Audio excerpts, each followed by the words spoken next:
Hi, I'm Jesse Hilbert. Hi, I'm Charlie Hubbard. And welcome to Arthropod Adventures.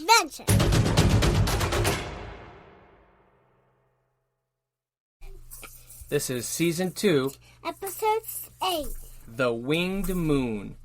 Today's arthropod can be found outside in the night and is impossible to miss with its bright colors and beautiful body design.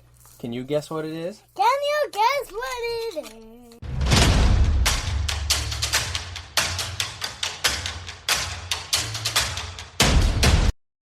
Today's episode brings us to the world of the Luna moth.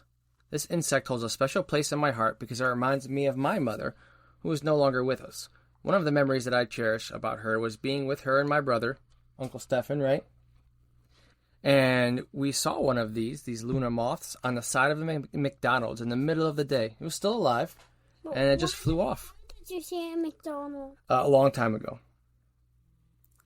And What was that? I cherish that memory. And since our Uncle Stefan, my brother, is a big supporter of our show, and Charlie's godfather, this show is dedicated to him. What do you think about that, Char? Good? Yes, it's good because we love arthropods. Yes, And we found one downstairs. we did. Now, the Luna moth, which is oftentimes called the lunar moth, and also known as the American moon moth, whatever you call it, its scientific name is Actias luna. Now, before we get into the etymology of this moth, I first have to give a huge shout out to Michael Steven. He reached out to me a while ago and said if we ever needed help with the etymology of an arthropod, he would love to help. And not only did he respond quickly, but he gave a very thorough answer.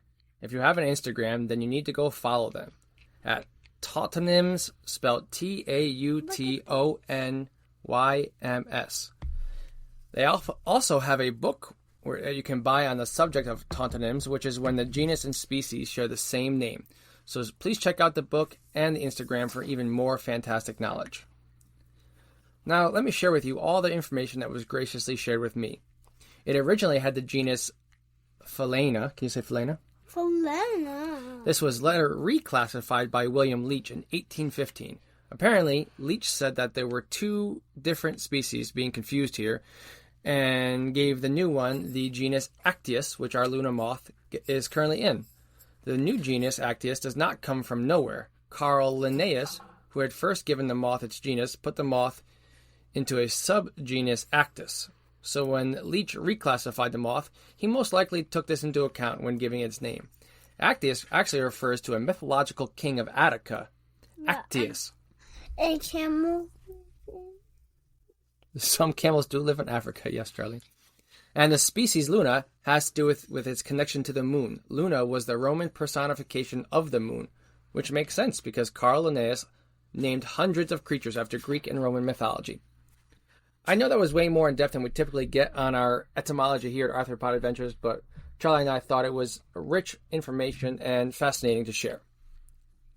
I hope I did all the research justice. Thank you, Michael. People always ask me how... He was the guy who helped Papa.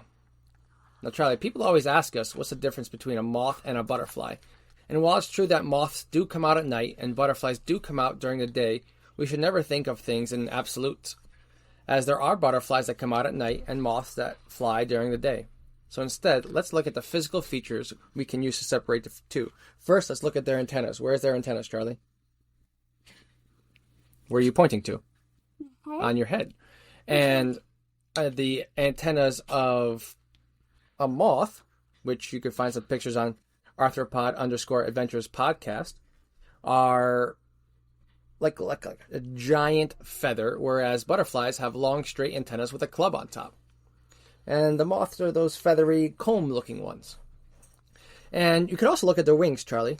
The wings of a butterfly, when they're resting, are often up, and the wings of a moth are typically down, covering their bodies. Now let's get to those bodies, Charlie. Butterflies have a slender frame, while moths are a little bit more robust. Can you say robust? Robot. Yeah. And the Brandywine Conservatory was a beautiful resource for me to explain these differences, and their website is surely one to check out. This moth is iconically colored in its green glory. The edge line on the forewings, which are the upper wings, are a darker brown, and its hind wings taper down and out in a showy little flip. To me, they look like a coattails and give this moth a magical feel. Each wing has eye spots on it. Charlie, what do you think about eye spots? They look like real eyes? Yes, they look like these eyes. Like these eyes? And they give you a sense that you are always being watched. And in our humble opinion, it's a beautiful moth, right? There are some pretty large wingspans ranging from 3 to 5 inches across. Their bodies are stocky white. Ooh, you now probably hear Jude in the background. That's our little arthropod adventure, right, Char? Yeah. And the Luna moth is covered in a fine hair that we talked about earlier, in that robust white body. And their antennas are a shade of yellow or orange that look like the feathers. Yeah, like these. Yeah. The males of this species sport larger, more feathery antennas than the females. This helps sense the pheromones when it's mating season. After the mating is finished, the female will lay several hundreds of eggs, which sort of resemble frass, or in fancy words, insect poop. Ew, but it's not insect poop, they're eggs.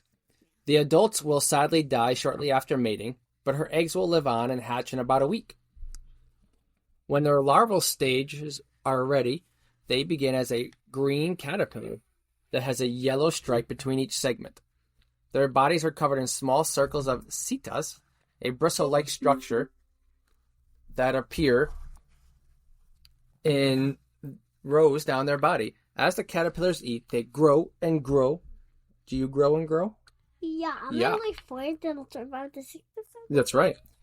And they'll go through the instars, which we've talked about on this podcast before, and they're basically the growing stages and represent when the animal is getting larger. In researching, I found that instars could look different, even in a single clutch of eggs, so the caterpillars can vary in their coloration. When they are about to pupate, say that word. Pupate, that's my favorite word. What's it? Pupate. That's pupate is when the caterpillar is going to turn into the moth or into a butterfly. But in this case, the moth. Now, their bodies turn a shade of brownish, and this signifies that their bodies are ready and they can begin their cocoon construction.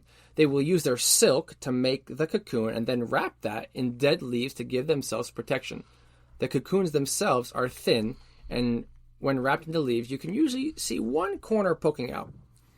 If you are trying to recruit some of these dazzling moths to your yard, then your best bet would be to plant some of their favorite host plants.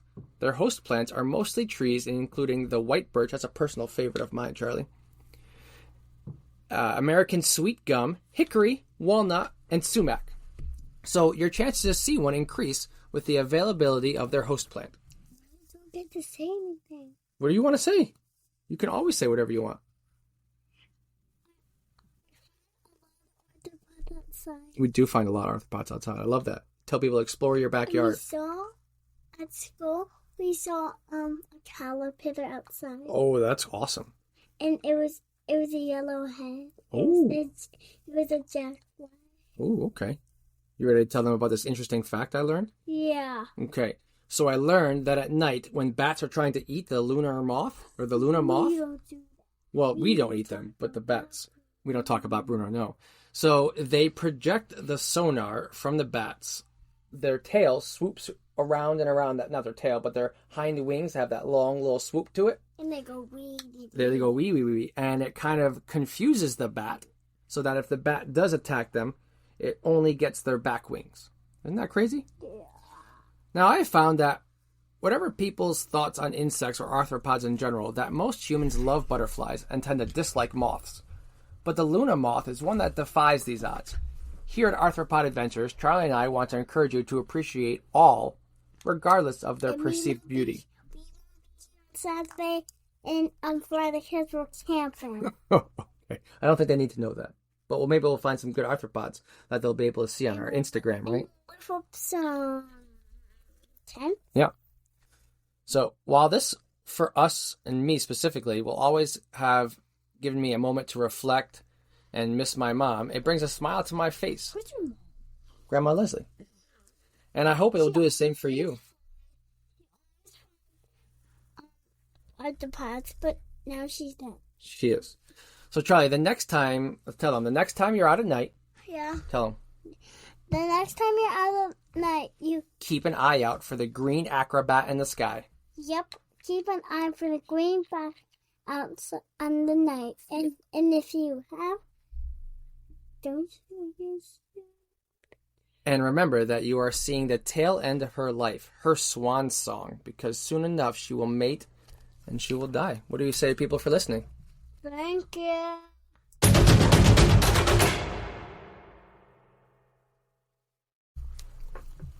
I hope you enjoyed today's episode. Do you hope so, Char? Yeah. And if you have an arthropod you would love to hear about, want to tell us what you think about the show, or find a mistake, send us an email at arthropodadventurespodcast@gmail.com. Then what do we always tell people? Thank you for listening. Thank you for listening, and never stop learning. Stay inquisitive and never stop learning. And Becky wears an arthropod shirt. And Becky, and you can always buy an Arthropod Adventures shirt or hats or lots of other things. Or if you go to our Instagram, fans. yes, to Arthropod fans, you could check out Or our bio on Instagram and or find hoodie that. one, Or hoodie one, yeah. Or pants. Now, your random fact for today is that back in 2023, an article was published that showed data that all land insects and related arthropods combined weight, or 1 billion tons, is roughly the same as both humans and farm animals combined. If that is not an impressive fact, then I don't know what is.